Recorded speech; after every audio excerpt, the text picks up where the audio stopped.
গুরুত্বপূর্ণ একটা সিদ্ধান্তটা এখন দ্রুত বাস্তবায়ন হইলেই হয়। সেটা হচ্ছে অন্তর্বর্তী সরকারের আমলে যেই মামলাগুলি হয়েছে, অভ্যুত্থান সংশ্লিষ্ট সেই মামলাগুলো যাচাই-বাছাই করা হবে।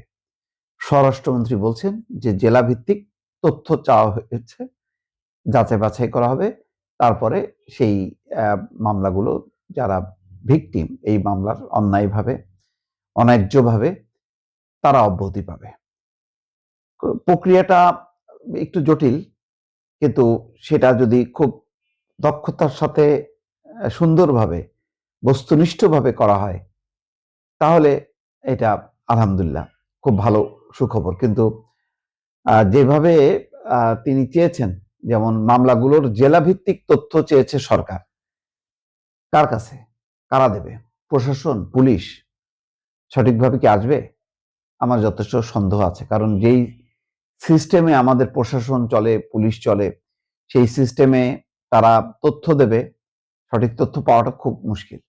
সেখানেও হয়তো আবার দেখা যাবে যে যারা নির্দোষ তারা থেকে গেল, আর দোষী ব্যক্তি যারা বা ক্রিমিনাল যারা, তারা আবার টাকা পয়সা দিয়ে তারা অব্যাহতি পেয়ে গেল। এগুলি হয়, আমাদের সিস্টেমগুলি এত বেশি কমপ্লিকেটেড, এগুলো যাচাই বাছাই করা খুব কঠিন। তারপরেও এছাড়া তো উপায় নেই, একটা সিস্টেমের মধ্য দিয়ে সরকারকে যেতে হবে। এখানে বলা হচ্ছে যে জুলাই অভ্যুত্থানে আওয়ামী লীগ ক্ষমতাচ্যুত হওয়ার পর ২০২৪ সালে ৮ই আগস্ট অধ্যাপক মোহাম্মদ ইউনূসের নেতৃত্বাধীন অন্তর্বর্তী সরকার গঠিত হয়। ফেব্রুয়ারিতে নির্বাচনের মধ্য দিয়ে বিএনপি সরকার গঠনের আগ পর্যন্ত এই সরকার দায়িত্ব পালন করে।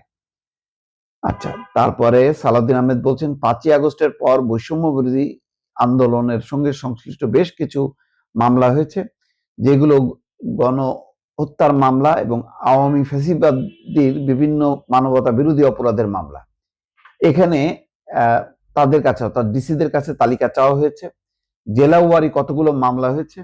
এগুলো রিমোট জেলায় হয়তো কম, কিন্তু মহানগরগুলোতে একটু বেশি। যাচাই বাছাই করে দেখা হবে। এসব মামলা যাচাইয়ের উদ্যোগের কারণ ব্যাখ্যা করে তিনি বলেন, অনেক মামলার মধ্যে হাজার হাজার লোককে আসামি করা হয়েছে, সত্য। সেগুলো যাচাই বাছাই করে দেখা হবে প্রকৃত অর্থে প্রকৃত আসামি কারা, সেটা তদন্ত কর্মকর্তারা তদন্ত করে দেখবেন, যাতে স্বল্প সময়ের ভিতরে সেটি ডিসপোজড করা যায়, নিষ্পত্তি করা যায়।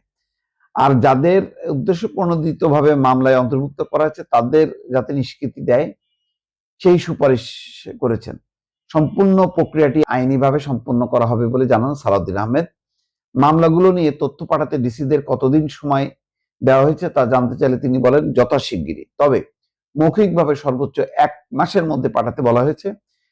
কেউ যদি দেরি করে থাকে ন্যায় বিচারের স্বার্থে সেটাও বিবেচনা করা হবে। যাই হোক, উদ্যোগটা ভালো, কিন্তু কথা হলো যে এরকম তো উদ্যোগের কথা আইন উপদেষ্টা সাবেক আসিফ নজরুলও বলেছে, কিন্তু কার্যকর কিন্তু হয়নি। বলা হয়েছে যে এই ধরনের মামলায়, গণহত্যার গণমামলায় যাতে আসামিদের গ্রেপ্তার করতে গেলে ঊর্ধ্বতনের অনুমতি নিতে হবে।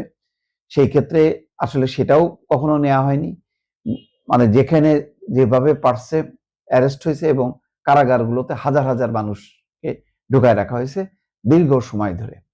এখন এটা যদি খুব সুন্দরভাবে রাজনৈতিক প্রক্রিয়ার মধ্য দিয়ে, প্রশাসনিক প্রক্রিয়ার মধ্য দিয়ে, সবচেয়ে বড় কথা হলো স্বচ্ছতার মধ্য দিয়ে যদি এই মানুষগুলোকে অব্যাহতি দেয়া যায়, এটা হলো মানে একটা ন্যায় বিচার প্রতিষ্ঠিত হবে এবং বহু মানুষের জীবন রক্ষা হবে, এটুকু বলা যায় দর্শক।